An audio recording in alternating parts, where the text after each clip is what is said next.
Afternoon. Well, of course, we want to talk to you very briefly. Just the OFAC license, the latest on that.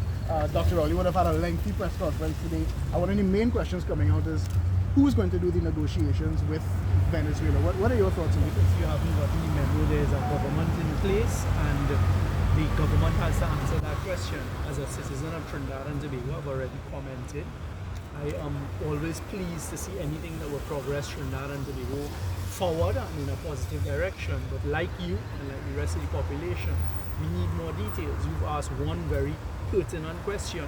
Who is going to negotiate with the Venezuelan government with respect to this? Is it Shell? Can you rely on Shell to do all of the work for the people of Trinidad and Tobago? Shell has been a good partner, but at the end of the day, we know how companies are. And that is a question, but also I have asked questions, and you have to tell the population what are the contents of this license? What are the contents of this OFAC license? What does it allow you to just to talk? So as a sovereign, you're getting permission to go ahead and talk. As a former Prime Minister, a former Minister, you also understand the importance of secrecy.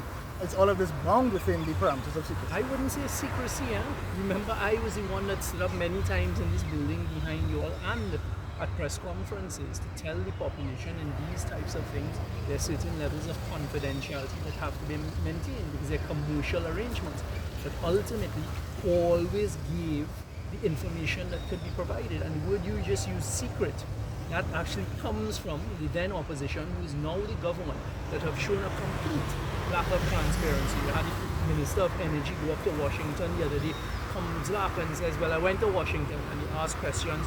Well, what did you go to do? Who did you meet with? What was it about? What is the response? Well, I can't say that. Whereas he was just a few weeks before standing on the other side of the aisle, standing all over the country, screaming and shouting for transparency. There are things that the population needs to be told that will not be bound by confidentiality, and we're not getting that. So I look forward to it. You all continue your good job.